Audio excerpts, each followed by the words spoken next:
আমরা যখন এখানে আসি এবং এই বইগুলোর দিকে তাকাই আর যখন অতীতের দিকে ফিরে যাই, তখন আমরা বুঝতে পারি যে ইতিহাস কখনোই কোনো অপরিবর্তনীয় বিষয় নয়। এটি মানুষের ইচ্ছা শক্তির দ্বারাই পরিবর্তিত হয়। এখন আমাদের নিজেদের ভাগ্য এবং ইতিহাস আবারও নতুন করে লেখার সুযোগ নিয়ে এসেছে গণভোট 2026। সবার মনে একটা প্রশ্ন, গণভোটটা আসলে কি?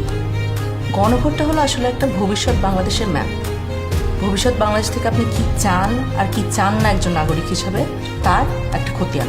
আপনি কি এমন একটি বাংলাদেশ দেখতে চান যেখানে কেউ চাইলে 10 বছরের বেশি প্রধানমন্ত্রী থাকতে পারবে না?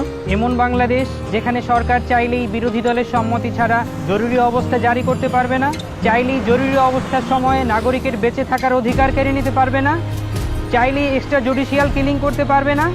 আপনি কি চান সংসদে একটি উচ্চকক্ষ থাকুক?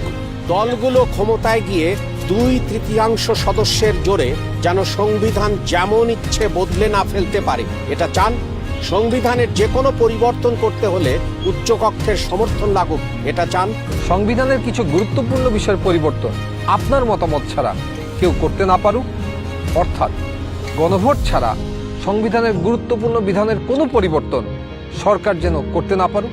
আপনি কি চান তত্ত্বাবধায়ক সরকার কিভাবে তৈরি হবে এটা সরকারি দল এবং বিরোধী দল মিলেই ঠিক করুক?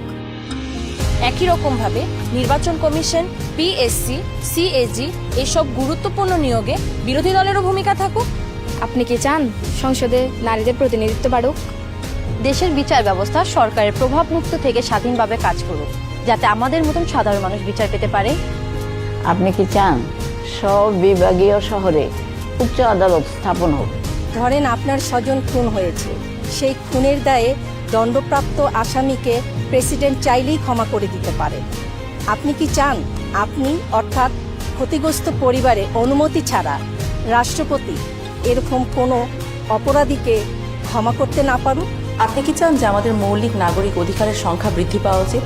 যেমন ধরেন ইন্টারনেট পাওয়া, এটাকে একটা মৌলিক নাগরিক অধিকার হওয়া উচিত, যাতে ভবিষ্যতে আবারও কোনো খুনি সরকারের সেই ইন্টারনেট বন্ধ করে আমাদের উপরে হত্যাযজ্ঞ না চালাতে পারে। রাষ্ট্রপতি এবং প্রধানমন্ত্রী ক্ষমতার মধ্যে ভারসাম্য বজায় থাকুক, এটা কি আপনি চান? বাংলা ভাষার পাশাপাশি দেশের অন্যান্য জনগোষ্ঠীর ভাষার স্বীকৃতি পাক, এটা কি আপনি চান? আপনি যদি এই পরিবর্তনগুলো চান, আপনি যদি এই পরিবর্তনগুলো চান, তাহলে গণভোটে হাতে সিল মারুন। হাতে সিল মারুন। হ্যাঁতে সিল মারুন, হাতে সিল মারুন, হাতে সিল মারুন, হেতে সিল মারুন।